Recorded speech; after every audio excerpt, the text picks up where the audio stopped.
لا يا عم علي. في رؤية بتقول لك انا رحت سنغافورة بالتوك توك يا عم علي. طب وليه بالتوك توك يا بنتي؟ العجله هتوديك اسرع. العجله تديها اولاني تاني تالت.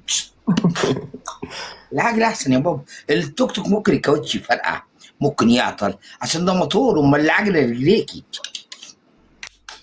توصلي بالظبط في 10 دقايق، والعلم عند الله طبعا. يلا يا ولاد. في سؤال يا حاج بيقول لك اللي اخترع الطوب بنى المصنع من ايه؟ ما هو بالطوب. يا جماعه اللي اخترع الطوب ده كان راجل زمان، كان عندنا والعلم عند الله. يعني احنا يا جماعه كنا في الصعيد عندنا كانوا يجيبوا الطوب، او في الارياف وفي اي حته يفحروا في حوله كده، وياخدوا الطين ويعملوا مكعبات، وبعد كده يولعوا فيه يحمصوه، يجيبوا زيت وسخ يولعوا فيه ويحمصوه. طبعا الحاجات دي يا جماعه كانوا يعملوها زمان. هو طبعا خد الفكره من كده، وبدأ بنى المصنع بالطوب ده، وبدأ يصنع الطوب بقى أحدث. جات له كذا فكرة وبدأ يصنع إيه أحسن، والعلم عند الله. سؤال سهل يا جماعة. الأسئلة دي اتكررت يا ولاد، بس أنا مش هقدر عشان ميدو ما يزعلش. أنا كررتها عشان خاطر ميدو. حبيبي يا حاج. والله لا يا حاج، السؤال المكرر نقول ان هو مكرر خلاص. لا لا لا، أنت أي حاجة يا ميدو، أنت النهاردة عيد بالنسبة لنا. الله يخليك يا حاج علي والله. حبيبي يا ميدو، أي حاجة مصرحة ليك يا ميدو. تسلم يا حاج. يلا يا ولاد. في حد بيقول لك من خلال وجهة نظرك وخبراتك يا عم علي الكبيرة، هل هيكون في عرب؟ خلاص يا ابني، قول يا اسمك، قول يا ميدو. خلاص اللي بيبعت فيل ده ما يدانيش. قول له السؤال معلش يا ميدو ثانية. واحد بيقول لك من خلال وجهة نظرك وخبراتك الكبيرة، هل هيكون في المستقبل في عربيات بتطير في الجو؟ اولا العلم عند الله. زي ما في طيارات طارت، ممكن يجي مهندس ابن حلال الله يبارك له ويخترع عربيه مقفله الواجهه بتاعتها، وتعتبر هي زي الطياره. يعني بدل ما تبقى طياره، لا ممكن عربيه متقفله. او ممكن الطياره يا جماعه ممكن نعمل لها من قدام كانها هيكل عربيه، وتطير كانها طياره. الله يبارك له الطيار الجميل بيسوق كانها عربيه، والعلم عند الله. صح ولا لا يا ميزو؟ مظبوط يا حاج طبعا. احلى تحيه ميزو. في واحد بيعمل احمر ده، ده فيها حاجه ولا ايه عشان الايميل بس؟ لا، ده هو عايز يلفت النظر للسؤال بتاعه، يعني هو عشان اخد بالي من العلامات الحمراء الكتير اشوف السؤال اللي هو عايز يقوله. طب ماشي، مفيش مشاكل. لو في حاجه مكعبات يا ميزو يبقى قول لي والنبي الله يبارك، عشان انا مزغلله النهارده جامد قوي. ما اعرفش انا زغللت ليه، كنت كويس لا الصبح. لا حاضر، ما تقلقش، لو في حاجه هقول لك. عشان الايميل التاني لسه ما اتفتحش، مش عاوزين يحصل له حاجه الايميل ده. لا لا ان شاء الله خير. اتفضل. ولو تعبت يا ميدو ورحمه ابوك الغالي الله يرحمه، لو تعبت انت حاضر يا حاج علي، والقران هزعل منك. لا لا والله لو في حاجه انا قلت لك اطلع شويه وانزل. طبعا يا حاج. لو عاوز تنزل دلوقتي انزل. الله يخليك والله، لو في حاجه هقول لك طلع وليد، طلع لاي حد يعني من الناس اللي موجوده. لا لو انت تعبان انزل. الله يخليك يا حاج والله، انا بس والله قاعد والله معاك شويه. انا عارفه انك انت قاعد مخنوق ما بتعملش حاجه، بقالك يومين مخنوق. الله يعينك. الله يخليك. كنت بتخش لي يا ميدو؟ والله كنت قافل كده يومين بس، دخلت عندك كده امبارح شوية يعني، بس ما كانش ما ظهرتش يعني. مش تتحرك ولا تتكلم. والله. حبيبي يا ميدو، حبيبي. احلى تحيه، احلى تحيه لميدو منوف يا جماعه. الله يبارك لك. يلا يا ولاد. حبيبي يا وليد، حبيبي يا وليد. يلا يا وليد. حضرت الساعة الرملية يا حاج علي؟ ايه الساعة الرملية يعني ايه؟ يعني كان في زمان ساعة بتشتغل بالرملة، يعني كان زي حاجة ازاز كده، وكان بينزل منها حبات رملة كده، كانوا بيسموها الساعة الرملية. لا والله ما افتكرهاش بصراحة، ما يرضي الله. هو واحد بيسأل ولا انت اللي بتقول يا ميدو؟ لا، واحد بيسأل بيقول لك الساعة الرملية فيها كم حباية رملة. والله العظيم ما حضرتها يا ابني. بس بيتهيألي مفيش حاجه اسمها ساعه نمريه. الساعه النمريه دي غلط يا، هو غبي. هو قصده ايه؟ بص يا ميزو، هو قصده يا جماعه يعني كانوا بيحسبوا زمان الساعه بالرمره. يعني كل واحد ماسك ايه، ازازه رمره، آه وقاعد فاضي زي حضرتي كده. انا لما راجل مريض وعيان، يفضل ايه كل شويه يرمي من ورايا 5 دقايق، 10 دقايق، ربع ساعه. طب دي يا ابني حاجه صعبه، ما حدش كان بيعملها غير الناس اللي مخها تعبها، اللي زي حضرتك كده يا غبي. ما حدش كان بيعملها، انت عيل غبي بما يرضي الله، ولا تعرف حاجه. الواد ده عاوز شويه معلومات يا ميدو. لا ميدو الواد تعبان مولع يا حاج. ده ملتين ده لا لا لا، ده عاوز معلومات. انت عاوز معلومات ومفجره زي ميدو. صح، اديله اديله يا حاج لحد ما يفرقع. انت عايز معلومات، شويه معلومات جامدين. يلا يا ولاد، طبعا. شد يا جماعه، يلا يا ولاد. في واحد حاج علي بيقول لك مين اللي اخترع الرادار؟ الرادار اللي هو بيصور العربيات على الطريق ده. والله راجل مهندس كبير يا جماعه، كان قاعد على الكمبيوتر. طبعا الناس بتجري جري بهايم، واحد بيجري جري بهايم في الصحراء كده في العربيات، وما بيحترمش المرور ولا اي حاجه. قال لك بس الراجل ده قال لك طب انا ما انا اصوره. بدأ هو يقرب الكاميرا زي كاميرا كده يا جماعه، تلقط النمرتين من قدام. زي ليه؟ عشان النمر دي العلم عند الله هي ألمونيا. ألمونيا الكاميرا دي بتلقط الألمونيا، يعني أي حاجة في العربية ألمونيا تلقطها، تجيب لك النمرة في الشاشة وعلى الكمبيوتر ونمرة العربية، وتروح تبعتها وتجيب لك العداد. عشان العداد فيه عداد، العداد ده بيبقى زي ألمونيا يا جماعة، حساس. يعرف السرعة قد إيه. يعني النمرة هي اللي تقول السرعة قد إيه، أو الكاميرا دي ليها سرعة، ليها خط كده، لو حد عدى عليه يعرف الخط يعني العربية لو مش على 80، ده زي ميزان، خط كده راسمينه في الأرض، يعرف إن البني آدم ده ماشي على خطوة، على خطوتين، على سرعة 50 100 200 300. طبعا الإمكانيات يا جماعة، الكمبيوتر طبعا. أهل تحية لمصر ورجال مصر الجمال، والعلم عند الله، والعلم عند الله طبعا. يلا يا ولاد شدوا يا جدعان، احلى يلا يا وليمة. ولاد. في هنا بتقول لك يا حاج ايه الفرق بين الذكاء الخارق والذكاء الاصطناعي؟ مفيش حاجة اسمها ذكاء خارق، والذكاء الاصطناعي ده أنا هكلمك عنه. مفيش حاجة اسمها الذكاء الاصطناعي. الذكاء مفيش حد ذكاء خارق. الذكاء ده بتاع ربنا، الذكاء ده بيبقى في البني آدم. أو مفيش حاجة اسمها ذكاء خارق وذكاء مش عارف إيه. الذكاء الكمبيوتر ده هو كمبيوتر مش ذكي. يعني انا ماسك التليفون اهو يا جماعه، هو التليفون ده يعرف يشتغل من غيري؟ مستحيل، مستحيل. لازم انا اللي احوله واوجهه. يعني انا التليفون كده اوجهه على صوره ميدو، يطلع لي ميدو. لو انا ما وجهتوش على صوره ميدو مش هيطلع لي ميدو، صح ولا لا؟ لازم انا، ده آلة، الكمبيوتر ده آلة، انت اللي بتحركه يمين وشمال. بس هو بيديك، انا مبرمجه بيديك معلومه صح. يعني ايه؟ يعني اقول ايه؟ اسم ميدو اسمه محمود كذا كذا كذا كذا. طبعا ما اعرفش اسم ميدو ايه، بس اسمه كذا كذا كذا كذا كذا. الكمبيوتر يشرح لي، يطلع لي كذا كذا اسم محمود. انا بقى اختار ميدو بقى، ميدو كذا كذا كذا كذا. والعلم عند الله. الكمبيوتر يبرمجني الحاجه طبعا، والعلم عند الله. يلا يا جماعه. طبعا يا حاج. واحد يا مفيش حاج حد بيقول لك متفاعل، مفيش حد متفاعل معانا يا جماعه طب طبعا. شدوا يا جماعة، يلا يا يلا ولاد. اللي يبعت مفيش غير اسمه ايه ده، مصمم وكيل. الحاج علي الله يديله الصحه ومشي. يلا يا ولاد. فنه ووليد ووكيل، احلى رجاله.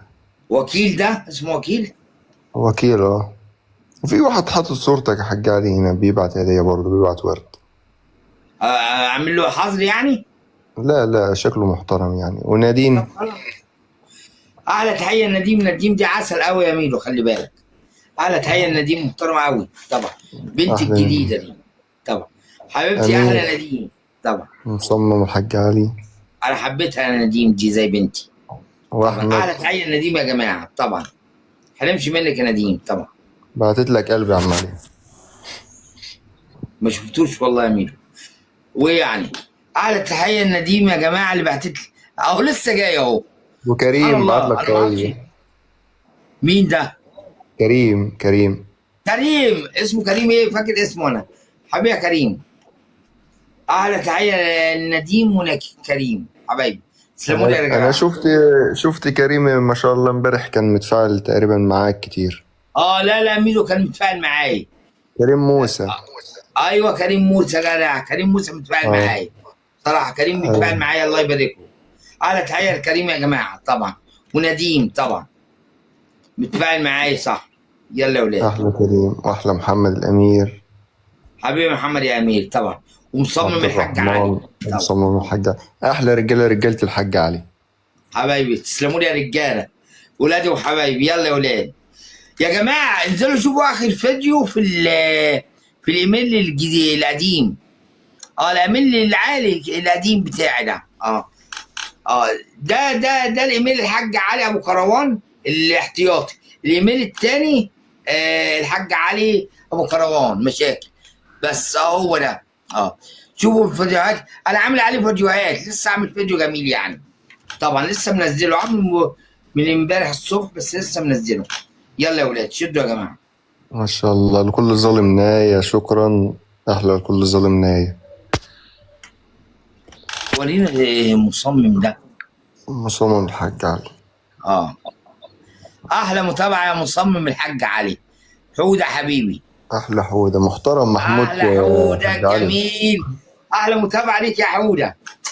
حبيبي يا حوده، اعلى تحيه لحوده يا جماعه. على الشاب فكرة الجميل الجميل على فكرة محمود محترم جدا يا عم علي، والله شخصية محترمة. ده. بس ده في مصر.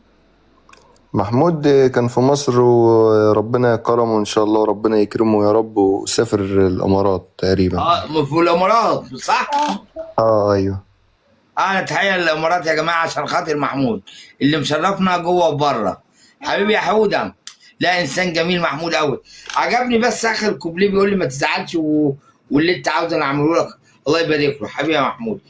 حتى لو مش هيعمل، بص يا جماعه اي حد بيقول سؤال حتى لو مش هيعمل كفايه انه قال بس. احترام طبعا. حبيبي احلى محمود. اعلى تحيه لمحمود يا جماعه اللي مشرفنا جوه وبره طبعا. يلا يا ولاد شدوا يا جدعان. أحلى تسلموا لي يا حودة. جماعه. حبيبي يا محمود يلا شدوا يا في جماعه. في سؤال يا حاج علي، بيقول لك إزاي دودة الأز بتطلع حرير؟ يا جماعه انا دودة ايه؟ الدودة اللي هي، في دودة اسمها دودة الأز دي بتنتج حرير. ايوه ايوه ايوه، بتاعت اللي بتبقى في الزرع. ايوه تقريبا لا ما فيش حاجه، ما بتطلعش قطن. مين اللي قال لك بتطلع قطن؟ ده اختراعات يا جماعه. هي بتطلع زي شريط كده، زي اسمه ايه ده، العنكبوت. بتطلع شريط كده، هم سموها بتطلع كده، والعلم عند الله. طب انا اقول لكم على حاجه جميله قوي يا جماعه. البت الدوده دي فكرتني بحاجه زمان كنت بعملها زمان بس مش فاكرها قوي. بس يا ريت هتلاقي المخترعين ممكن يعملوها. عارفين ايش السفندي يا جماعه؟ كان في مسطره كده، كانت طول كده.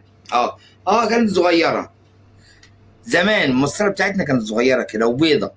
كنا بنعسل الاستفندي ده عليها. وكنا بندوس. انا مش فاكر الطريقه قوي يا جماعه، من كام سنه يا جماعه، بقالهم 50 سنه يا جماعه الكلام ده. كنا بندوس عليها كده وتطلع لنا زي ايه، زي شعر. ايوه او القران يا ولاد. يعني نفس عصايه قشره الاستفندي، القشره ونعملها كده وتطلع لنا. بس انا مش فاكر هي ايه، مش فاكر يا جماعه وانا بفتكر اللي انا اكلته دلوقتي عشان افتكر انه 50 سنه بس البتونه دي فكرتني يعني من زمان. في حاجات بتبقى متوحره يا جماعه في جسم في مخ البني ادم مش قادر انساها. بس هي كانت لعبه جميله بس مش عارف هي ايه. لو حد من سني يفتكرها يبقى كويس، انا مش فاكرها طبعا. او القران كنا نجيب المسطره والسفندي ونوصل عليها ونعملها كده. طب اقول لكم على حاجه تاني، دي حقيقيه حقيقيه والله يا ميلو يا جماعه. اللي عاوز يقيس الضغط بتاعه، اللي عاوز يقيس الضغط بتاعه ها، والعلم عند الله. كنا يا جماعه بصوا، افرد ايدي كده قدامي وانا واقف، وزنه في الحيطه ايدي كده، وزنه في ايدي في الحيطه كده، كتفي وكده لمده دقيقه دقيقتين 10. خليك في 10 دقايق، خليك في 10 دقايق. عشان ايه؟ هو اقل من كده تلاقي دراعك وقف كده. لو وقف دراعك مستقيم مستقيم يبقى الضغط بتاعك يعني وقف كده عدل، يعني عدل كده في كتفك تلاقي ضغطك 100. لو دراعك عالي يبقى ضغطك عالي، لو دراعك وطي يبقى ضغطك واطي.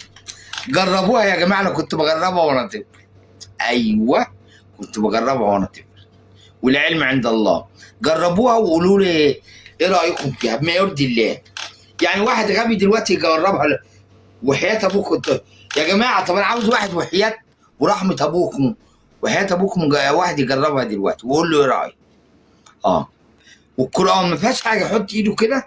جربها يا وليد انت، يحط ايده كده وزنه نفسه في الحيطه، ايده تتزنق في الحيطه وكتفه لمده 10 دقايق، وبعد كده يشيل دراعه يبعد شويه تلاقي دراعه وقف. يلا يا جماعه لمده 10 دقايق.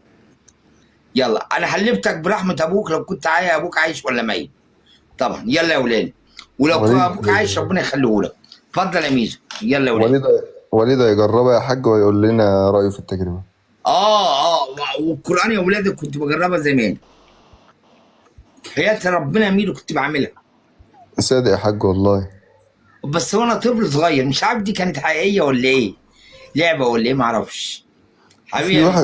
في واحد بيقول لك جربتها ايدي مش عايزة تنزل يا حاج علي. مش هتنزل فين؟ يعني رفع ايده كده ومش عايزة تنزل تاني.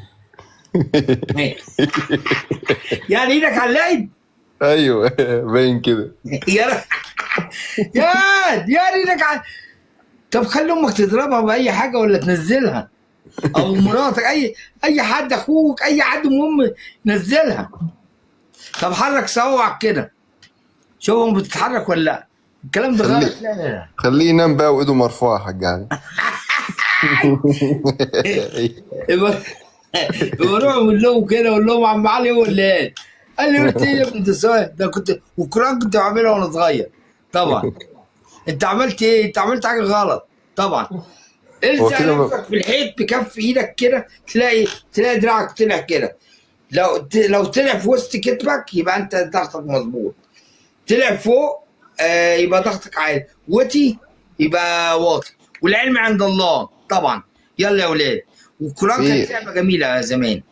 في روزة معانا يا حاج علي بتقول لك عيد ميلاد جوزي النهارده وعايزاك تقول له كل سنه وانت طيب وهو سامعك يا عم علي. اسمها ايه؟ روزة. طب ما تقولي هو اسمه ايه؟ احلى تحيه لجوز روزه، ونقول له كل سنه وانت طيب. حذر بوز اسمه ايه؟ جوز روزه.